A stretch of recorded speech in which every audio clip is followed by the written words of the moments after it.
Billionaire Elon Musk is the latest celebrity being called out for his connection to Sean Diddy Combs. As a music mogul turned inmate sits behind bars in a federal detention center in New York, investigators are looking into who knew what and when. We're discussing how Elon Musk could end up in the spotlight as Combs' legal troubles continue to mount.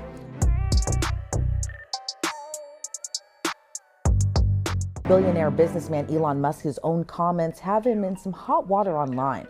Some are calling him out as hypocritical for questioning who might have known about the indiscretions of Sean Diddy Combs. Last month, a federal grand jury for the Southern District of New York indicted Combs on charges of racketeering conspiracy, sex trafficking, and transportation to engage in prostitution. Prosecutors allege Combs was the leader of a criminal enterprise that focused on fulfilling his sexual fantasies. Multiple civil lawsuits, as well as the criminal indictment, described what Combs calls freak-offs or FOs. In Cassie Ventura's multi-million-dollar lawsuit, which Combs settled the day after it was filed, Ventura described the freak-offs as sex sessions that would often last for several hours. They required intensive preparation, including setting up a room in Combs' home or hotel with lighting and lubricant, bringing in commercial sex workers, and procuring and administrating drugs to the people allegedly being forced to participate. There's a chance more charges could be filed down the line, but for the time being, Combs is locked up in Brooklyn, New York with no bail. Two different judges decided to deny Combs' request to be released until trial. His legal team had offered up $50 million as collateral, even planning to leverage Combs' multi-million-dollar Miami mansion. But the judges denied it, citing evidence that the music mogul may have been involved in witness tampering and determining he may be a flight risk. Plus, the legal action being taken against Combs isn't slowing down. We told you on an episode of Sidebar earlier this week that Texas attorney Tony Busby plans to pursue legal action against Combs on behalf of more than 100 victims. More than 24 of those future plaintiffs say they were minors when Combs allegedly assaulted them. During a press conference, Busby told reporters that he's not just planning to name Combs as a defendant. The wall of silence has now been broken, and victims are coming forward. Our team has had, at this point, more than 3,285 individuals contact us, with people claiming to have been victimized by Sean Combs. After vetting, we now represent 120 individuals who intend to bring civil claims in civil court against Sean Diddy Combs, as well as claims against many other individuals and entities that we will name as defendants as we file these individual cases. I expect that through this process, many powerful people will be exposed. Many dirty secrets will be revealed. We know what we are potentially up against. And as is always the case in situations like this, when a celebrity is involved, people can be downright mean and nasty. You'll be shocked at the length fans will go, no matter the evidence to the contrary, to defend celebrities they love. And there's a reason for this word fans. They're fanatics. I've personally already been threatened multiple times on social media. And when I agreed to pursue this, I expected as much. This isn't my first rodeo. But victims who step forward to have their voices heard should not be subjected to that kind of conduct. They should not be targeted. In response to Busby's news conference, Erica Wolf, an attorney for Combs, released this statement, writing, quote, "Mr. Combs emphatically and categorically denies as false and defamatory any claim that he sexually abused anyone, including minors. He looks forward to proving his innocence and vindicating himself in court, where the truth will be established based on evidence, not speculation," end quote.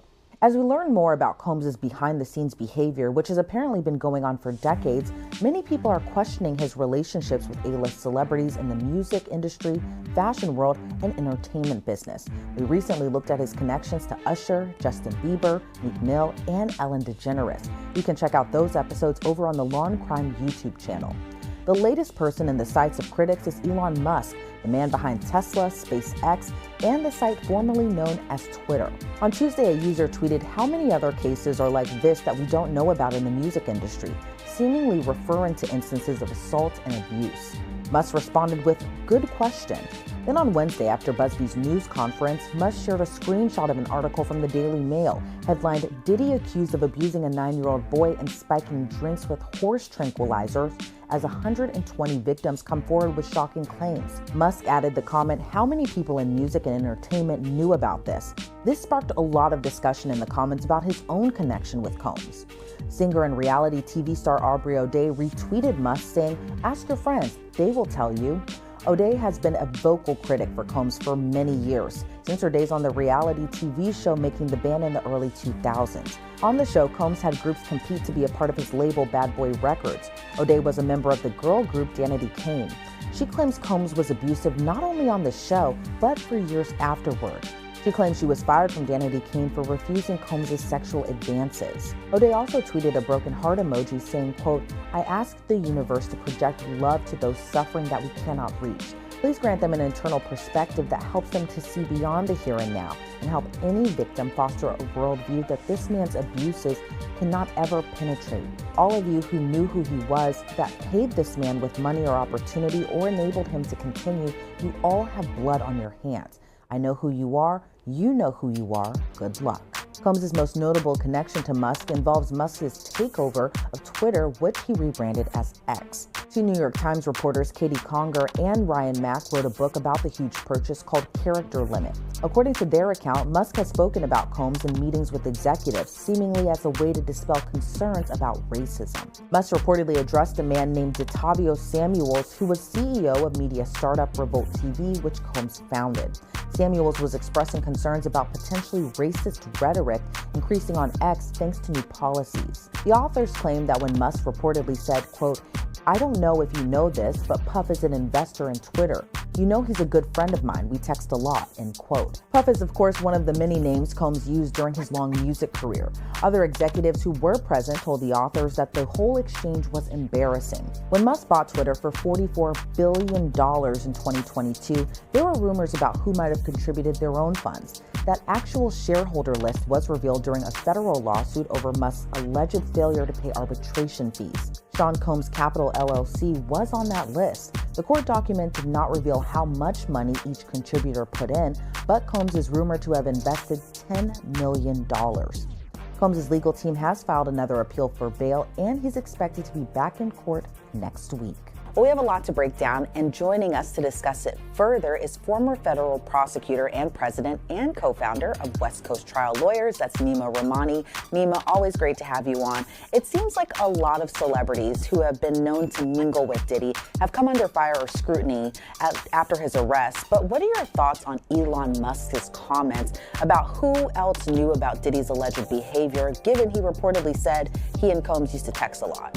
And no question, every single day it seems like another celebrity, whether it's in Hollywood or in Elon Musk's case, some other part of the country, is being wrapped up in the Combs investigation. And there's a lot of people that maybe regret some of the pictures and tweets they had sent, because apparently, allegedly, if you believe the victims, that there were a lot of other people who participated in these sex acts. And some of the victims are even saying that there are people who are even more well-known and more famous than Diddy. And I could probably count on maybe two hands the number of people who are more famous than Diddy. And not to accuse anyone of anything, but of course Elon Musk would be one of them. And it seems that Diddy's connection to Musk really stems from Musk's purchase of Twitter, now known as X. But what are your thoughts on the backlash that he being Elon Musk, received from posting that comment on social media? Given Elon Musk's power and connections into Hollywood, do you think he made that comment to spark conversation about the newest allegations Diddy faces, or to kind of be controversial in a way? Well, Musk is no stranger to controversy, and he'll dive right in, whether it's, political firestorm, obviously buying Twitter and taking it private. And apparently Combs was an investor in Twitter, or at least according to Musk.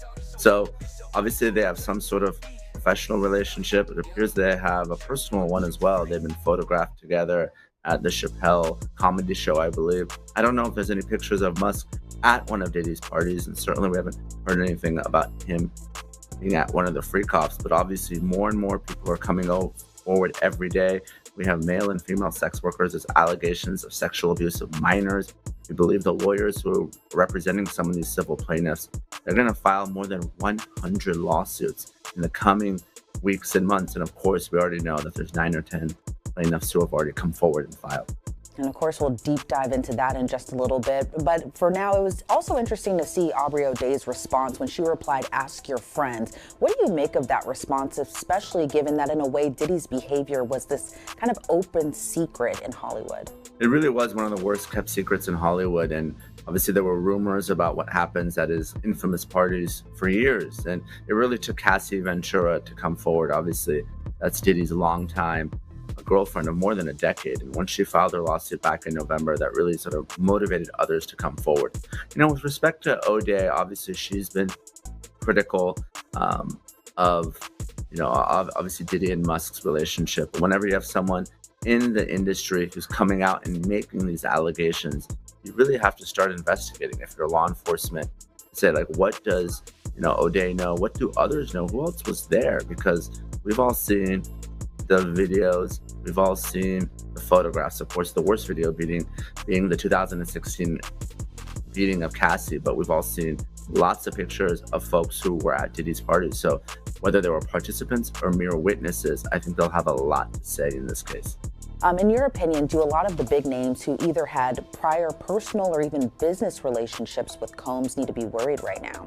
No question. If I were someone who had, especially any type of personal relationship with Diddy, even if I was at one of Diddy's parties, I would be talking to a lawyer. Obviously, if they were participants in the freak-offs and the sex acts, especially if we're talking about acts involving minors, there's significant criminal exposure. There's mandatory minimums for the sex trafficking. But even if you're a witness, I would potentially be concerned. You may be dragged into a very public trial. We know that this case is unlikely to resolve. It is likely going to push this case all the way to trial because there's really no deal to be had. So if you're a celebrity and you were even at say you were just at one of Diddy's parties, but you didn't participate in the sex act, you still may be a witness because there are allegations that the sex workers at the white parties had to wear black. So maybe that's something that you observed. Maybe you can corroborate some of the stories of the other victims and witnesses who are testifying. So we know that given the high likelihood this case will move forward, the fact that there's been a lot of civil lawsuits, we're looking at a lot of trials and a lot of potential witnesses. So those celebrities should be talking to a lawyer right now. And I think a lot of people may see Diddy's arrest as kind of the start of the fall on the music industry in Hollywood, that being that they think a lot of others will get exposed, that we were just kind of discussing a little bit. But in this case, do you see that happening, that a lot of people might, end up, I know you had just mentioned that you think that a lot of witnesses to his parties and stuff like that might be called into court, but do you see this kind of fall on Hollywood happening in the wake of Diddy's arrest? Frankly, I thought we were going to see more in the indictment that was unsealed by the Southern District of New York, because so much time had passed. The lawsuit was filed by Cassie in November. The raids happened of Diddy's homes in March. The video of the beating was released by CNN in May. And now we're in October. It's almost a year later. And I expected some other individuals to be indicted, at least named in civil lawsuits, because so much time had passed. But perhaps people are taking a really cautious approach. I can see that from prosecutors at the U.S. Attorney's Office in Manhattan. They've taken actually a very similar cautious approach. In the Mayor Eric Adams indictment, they haven't really charged all the other participants in that conspiracy. So maybe they want to just targeted focus on Combs. But there has been a lot of criticism, like you said, of the music industry and obviously the entertainment industry with Weinstein and others. They did have their Me Too moment. But I certainly wouldn't want this to be another Epstein-type situation where maybe individuals who are allegedly participating in the acts don't face the justice that they should. And with new attorneys being added to Diddy's version of an O.J. Simpson-like defense dream team, they're kind of pushing for his appeal, to appeal his detention order, I should say. Do you see that being successful the third time around?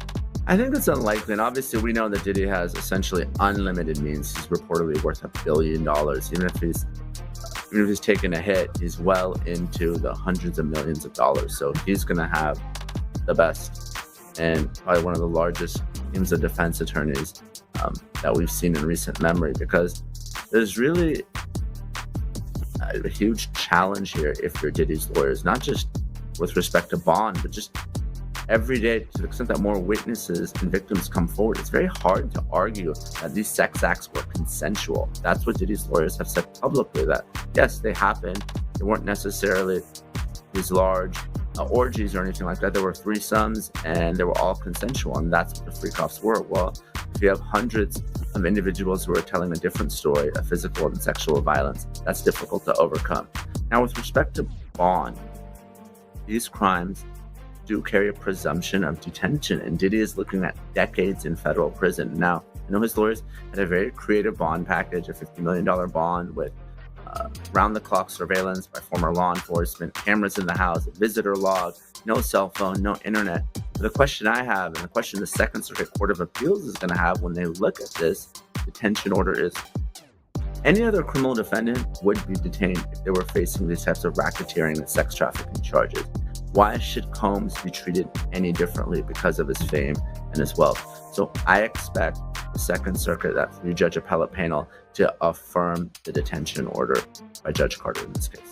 And like you had just mentioned previously in this interview and previously when we had spoke, that you had said that the indictment was underwhelming. Given the latest wave of accusations, that being more than the 100 alleged sexual assault victims in Texas, some including minors, do you see a superseding indictment coming in Diddy's case? I do, especially if those 25 minor victims are credible.